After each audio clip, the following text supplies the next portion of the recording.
Presenting Benny Goodman and his music. Morning, everybody.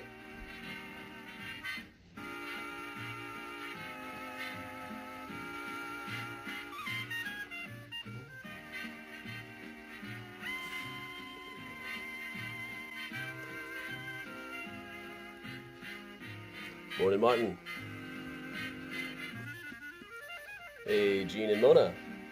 Working from home today, so I just got out of a TV interview. Hey, Lisa and Lynn and Jeanette and Dina. Hey, Beth. Hey, Susan. Hey, Donna. Good morning, Roberta. Hey, Rodney and Gladys. Hey, Chris. Hey, Jan. I hope a clip does come up with that. That's a pretty good one. Hey, Kristen and Cindy. I don't have a link to the interview yet, but it should be up there pretty soon. First of a couple of Zoom things I got today. Hey, Dad. Hey, Ann. Hey, Marita. Hey, Bob. Thanks, Marcia.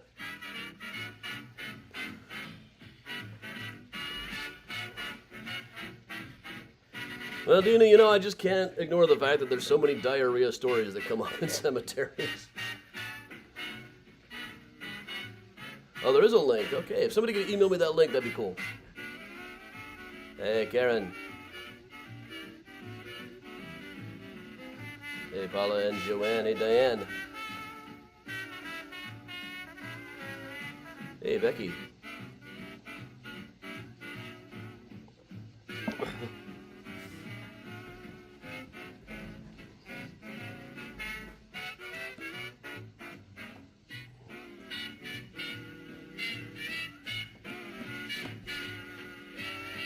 Kristen agreed.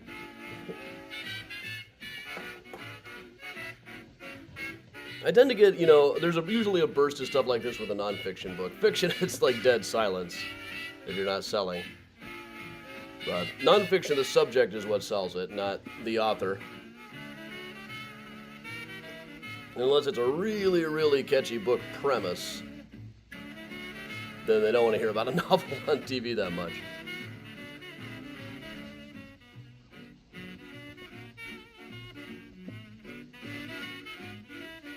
Speaking of, on the Patreon, I just posted a few weeks, pre-wrote a few weeks with the Holmes post for the Holmes tier.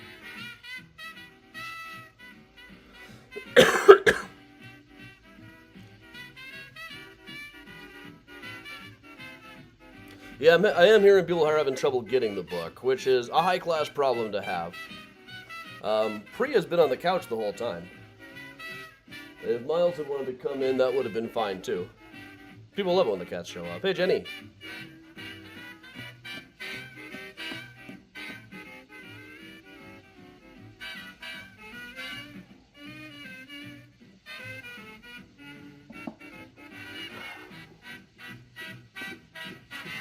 The day is also a short day. I got it at the recycling center.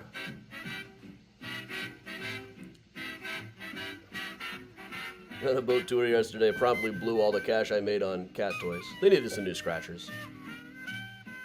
Hey, Lorena. Hey, Linda.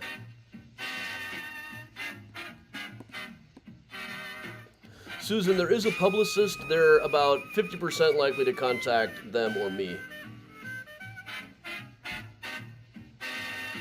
At least I hear from them in this one. Some of the novels I would occasionally hear from somebody that they contacted my publicist but never heard back.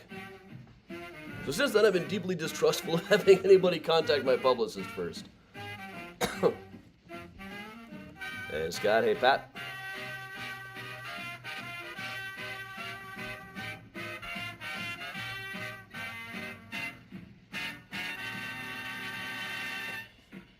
Benny Goodman presents Ellen Ward singing With All My Heart.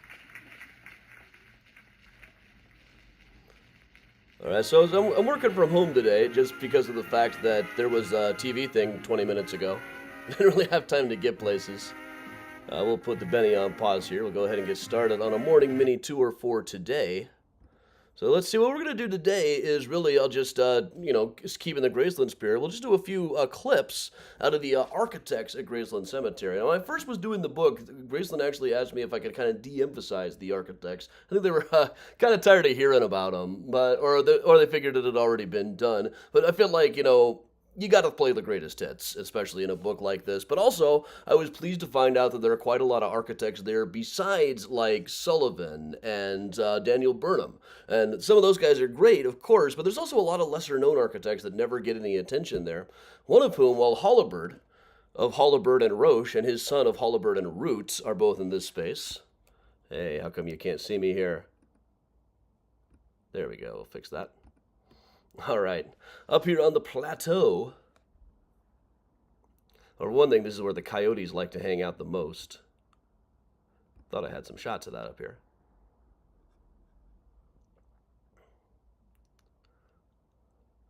Now, over in this section, for one thing, we've got Carolyn Kirkland, also known as Madam X, who was the gossip columnist for the Chicago Tribune. I love this picture of her with what can only be described as a shit-eating grin. But she is over here in the plot with a cousin of hers. I believe he was a cousin. I'd have to double check. Keeping track of how everybody's related is trickiness. But among those in here is an architect, and I only found out that this guy was an architect by looking up the paperwork for this plot and seeing a little bit of a note about it. Boyd Hill was an architect who did the Aragon Ballroom here in Chicago, which is right up in part of Uptown. It was right across the street from where Bronco Billy Anderson lived.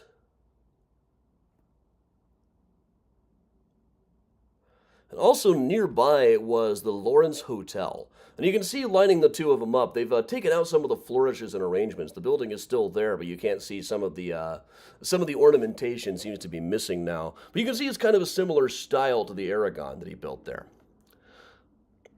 Now, one guy who's got a couple of monuments that he designed within the cemetery, even. We'll zip through some of this. This is a longer walk.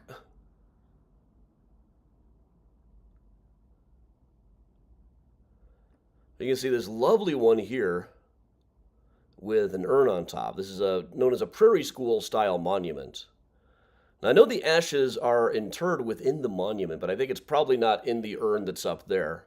It's probably buried in the base.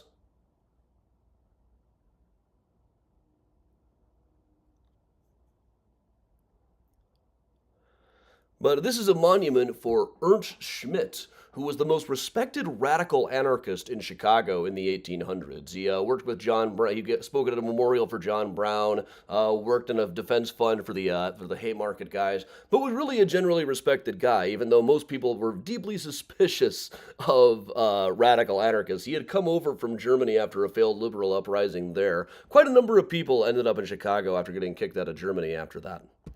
But he was his son, Richard, was an architect who designed not only this monument to him, he had specifically not wanted any kind of funeral or any kind of marker whatsoever. He thought that these were like barbaric old school customs, like the widow having to make a public display of grief and everything.